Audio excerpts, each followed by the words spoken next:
Hey guys, I want to welcome you to the weekly Wednesday for the Financial Freedom newsletter, where every week, every Wednesday, we delve into something inspirational, motivational, something excerpt taken from the Financial Freedom weekly newsletter. Wherever you are, if you're listening on Spotify, on iTunes, Google, be sure to click the like, subscribe, share, comment. And without ado, let's get into the show. Welcome everybody to this week's podcast episode for the Financial Freedom podcast. I'm your host, Dr. Christopher Liu. And as you know, I talk about 4 different types of freedom: time, financial, location, health freedom. And in that light, I'm always interviewing entrepreneurs, doing interesting things, sharing those messages with the world, and hopefully you can get inspired. So today we have Dan Bruder. He's co-founder and CEO of Blendification. He's a TEDx speaker, so I encourage you to check out YouTube where you can find his video. And today is going to be talking about the work-life balance myth, work-life blend, just talking about balance and how to balance our careers, our work, our finances, and our family. So I'll let Dan introduce himself, tell his backstory. So Dan, welcome. I'm glad to be here. Thanks, Chris. Looking forward to the conversation. Should be fun. Yeah, it's good. I'm always interested in interviewing, talking with guests that are really entrepreneurial, doing really interesting things. I'm so curious. And so tell us more about your backstory, how you started Blendification, and we'll go from there. Yeah, backstory. Go back. I started out in the banking business and was fortunate to work with some commercial banks that really invested in their people, and got a taste of how work can influence people's personal lives in a positive way. Like I said early on, I mean, my career was really, I can't imagine who I'd be today if it wasn't for the companies, the early companies that I worked with. In fact, I was meeting with some friends back at Marriott. I used to work at Marriott after I left banking. I was went into Marriott, and I told them, I said, thank you so much, because everything they taught me to be a better leader or manager made me a better husband and better spouse and a better community member. So that concept of how work can positively influence our lives, meaning we can take so much from our work and apply it to our personal lives, it started making me think about, man, what if we actually embrace this concept of blending work and life as opposed to this myth around work-life balance? If we threw that away and said, what if we actually took away from work, or actually looked at work as a way to pursue our human potential, because we spend most of our time at work, right? From a physician's front, I don't know how they do it with all the stuff they have to go through. But that's really the background, Chris. It was really about, man, what if we changed the lens through which we looked at work and said, how do we make work be something that is super motivating, energizing, and compelling for me to create a better life? Not just financially, but, you talk about all those different freedoms, but how does work become a really primary part? And that really led to Blendification. And it's really not balancing work and life, it's blending work and life. And that's where we are today. Excellent. Yeah, I always love frame shifting, perspective shifting. If we look at some aspect of our life, like health or work or family, from a different lens, from a different angle, different question, we get different answers. And, especially with Gen Z really looking at work from home, digital nomads, a lot of them are starting their own companies. They don't want to work for traditional culture anymore. So this is quite interesting. So tell us, first thing is, what is the difference between work-life balance and work-life blend? Yeah, if we go back, in my corporate days, and I used to work at some big corporations, the people that would say, gosh, I need more balance, they weren't ever saying that they needed to work more. What they were saying basically is they were spending too much time at work, and it was almost like a badge of honor, and they were almost like bragging, right? It's like, I need more balance. Like, hey, look at me, look how much work I'm doing. I need more balance. It was kind of a masking, And I started watching that, and I said, why are people doing that? And what it did is it created an unintended consequence that work became an adversary, or this adversarial relationship between work and life, meaning like they're separate. like I do this thing called work, and then I go home and I have this whole completely different life. And I started seeing this trend where people use this balance thing as a way to demonize work. And that's compounded over the years. And now I see this, particularly with, you mentioned the Gen Z and the millennials, that particularly there's a really, they really don't look at work as being something that's super motivating or energizing. So why is that? And I not the only reason, but I believe some of it is that we've created this wall between work and life, and it's unnecessary, and it goes against our full human potential and pursuing our potential. So that's really the difference to me. When we look at work-life balance, it's really creating a barrier.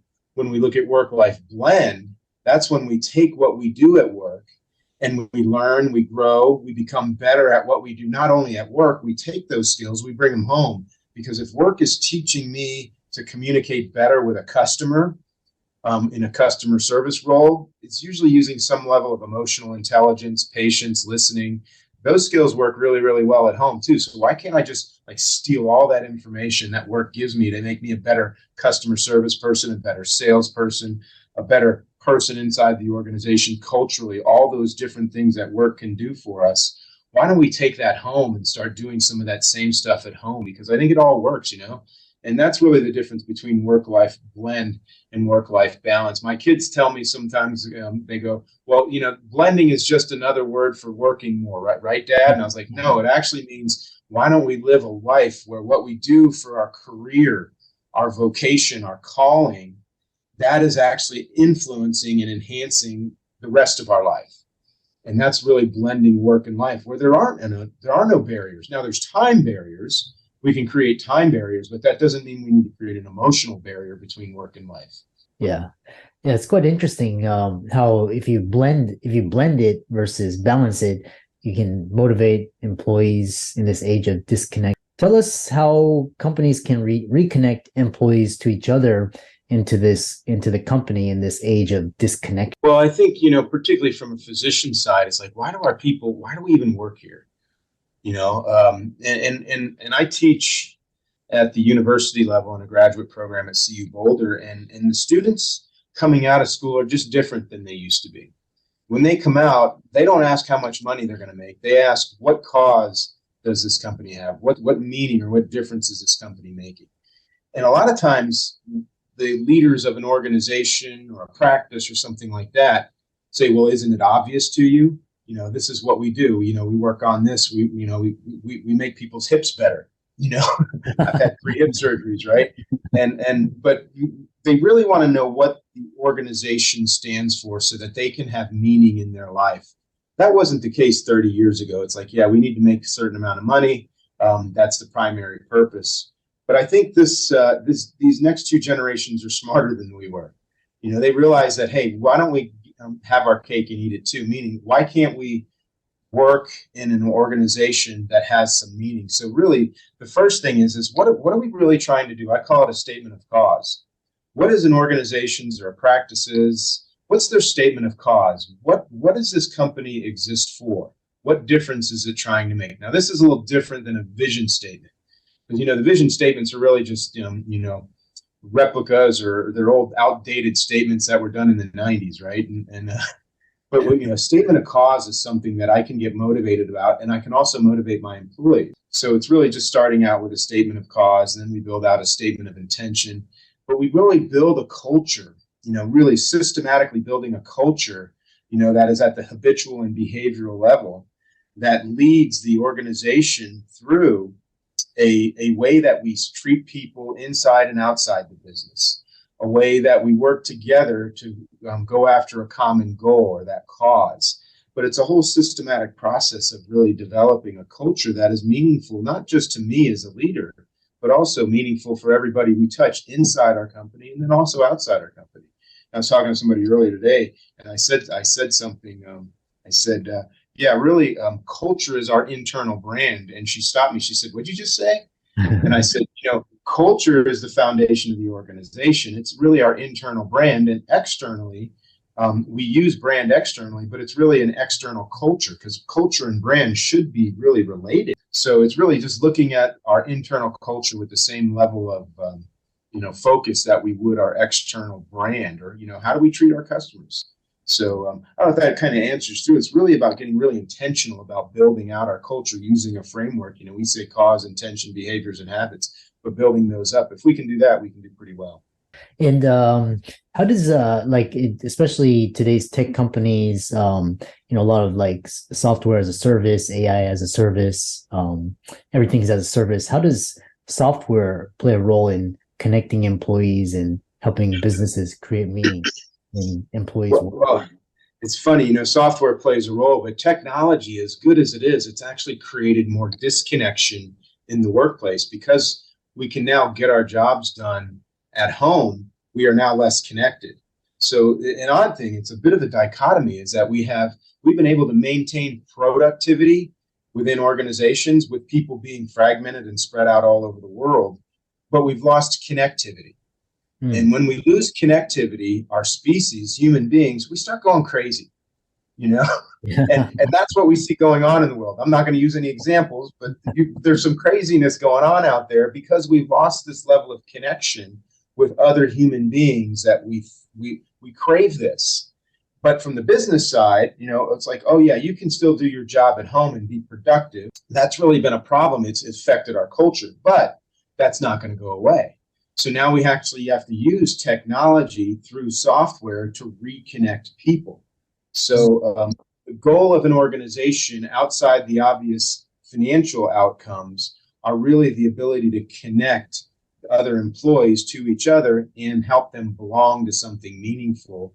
So we need to have software that actually does this. And to date, most software, by the way, has all been productivity based. I mean, if you're going to go buy software application, or software as a service or something like that, you'd say, okay, how is this benefiting me? And you're going to look for it in some sort of a return on invested time. Like, well, can I, a CRM system helps me better communicate with my customers and my sales prospects. So then I have a conversion ratio that makes me, then I can say, okay, if I can increase my conversion by 1%, it justifies it. So it's all productivity based. Right? If I have a scheduling system or a scheduling software at the front of at front desk, how is that going to make me more productive? And what has happened is that software in the business or practice side has always been focused on productivity, and we become disconnected. So now software needs to come back in. And we do this, we basically say we need to have our software is all built around creating networks inside organizations, to plant them with conversations to talk about meaningful things outside of work. Like, how do we help you grow as a human being? So it's really about infiltrating the organization through networks, using software as a tool to bring everyone in the organization together in a world where everything technologically is making people become disconnected. So I don't know if that makes sense, but it's really about using software to create internal networks around connection as opposed to just productivity. Interesting. I like that idea. Connect networks. And what do you see as the greatest challenge facing companies today in this environment? Well, I think that's just it right now. I mean, I talk to companies, and most companies are CEOs or whatever, owners and entrepreneurs. They're having a hard time connecting with their employees. I personally have struggled with this. I've hired people in my organization and we say, oh yeah, we can do this in a hybrid or a remote basis. And man, is it hard to really get to know people. And then I start questioning, this is me, I start questioning, man, am I doing a good job managing this person when all I do is have a weekly one-to-one call with them on Zoom? And I'm not really connecting. I don't feel that much fulfillment, and I'm sure they don't either. I think that's the biggest problem is that we really have to step up our game as leaders of organizations, whether or not, it doesn't matter what our title is, but we have to really step up our game and create better connections, which means we need to change the conversation a little bit too. So when human beings lack the ability to connect, they then start looking for jobs elsewhere. And that's what we're seeing. We call it the Great Resignation. But if we can foster an environment where people can connect And what is connection, by the way? I mean, what are we really talking about? Is it having a meeting and saying, how many people did you talk to today? And how many did you get through the queue? That's not connecting. That's basically task management. I'm talking about getting together with people and saying, things like, how are we getting better at communicating with people, and what's holding me back from becoming the person that I want to become? That type of thing, that type of connection we're talking about inside an organization, and business can do that. Yeah, it's interesting because you're author of the Blendification system, your book, and then you give a TEDx talk on your system, Blendification. Tell us more about the book and your talk, and I know you also have software as well. Yeah, it's a full process. When I started this out years ago, several years ago, this concept of blendification, I was doing traditional consulting, and I would tend to work with the leaders, the highest paid people in the organization, and they all tend to get it, right? And I expected that, yeah, you're going to take this back and you're going to help everybody else follow the same methodology of helping people grow through small networks and such. And what happened is the leaders of the organization took all this information in, but it really never came back out. And rightfully so, to some extent, because they couldn't pay me enough money to hit everybody in the company. For example, I believe that the person we hired yesterday at the lowest amount of dollars is just as worthy of an opportunity to succeed in life as the person that has 15 degrees, and the leader of the organization. And if we really look at our calling in life, it's really about helping other people. So my practice was built on working with just the executive elite. And they would pay for me. And I was like, but I want to reach everybody else, but you can't afford to do that. So I wrote a book. And so I put a book out there to help companies organize their strategy and such. And I'm thinking that people would read that. And the truth is people didn't read the book. The people that I wanted to touch weren't reading the book. The executives were, but not the people that I wanted to touch. Did a TED Talk. That's more information. But it wasn't until I realized that in order to touch everybody in the organization, we have to have a software application that is very, very inexpensive. So for $2 a month for an employee, we can basically touch that employee, give them a platform to plan their future, and then insert them into small groups or networks so that they can create conversations around personal and professional growth. And that's our software. It's a business navigation software, but also a personal navigation software. The context, how this has all evolved, but it was really ultimately saying, how do I touch the person that was just hired yesterday for, say, $20 an hour? And when I touch that person, then I'm doing my job. And I can't just spend all my time at the executive elite level saying, I really want to do this, but tomorrow I have a workshop with the executive elite. I needed to do something. Fortunately, technology gives us that tool. And that's really the difference is we need to touch everybody in the organization. That's what I hope leaders want to do too. I see the physicians. It's like, man, how do you really run an organization when you're working with patients all day? It's like, how do you think about the impact you're having on your front desk people? When you're all patient focused. And then, of course, you have all the administrative side too, which we won't get into that. But you got, patients, administration, and then you've got your team. How do you really put all this stuff together? The problem was in consulting, there was no solution to that, but with technology, we can. Lastly, how do people find you, follow you on social media, visit your website, contact you, and look at all your resources?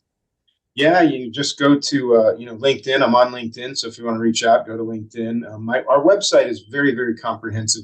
It has a whole learning process, a whole platform around just learning, growth, and development. And there's a bunch of articles, a bunch of information on there that goes beyond just what is our product. Under Blendification Academy, there's all kinds of information about blendification, TEDx and such.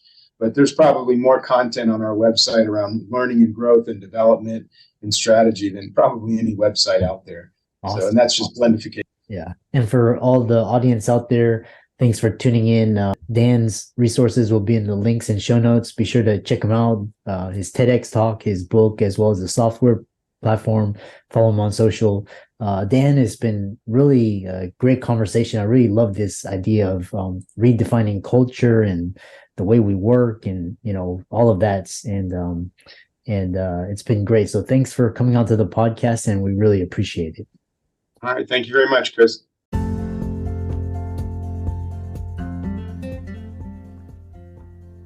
I hope you really enjoyed that wonderful, inspirational, motivational piece.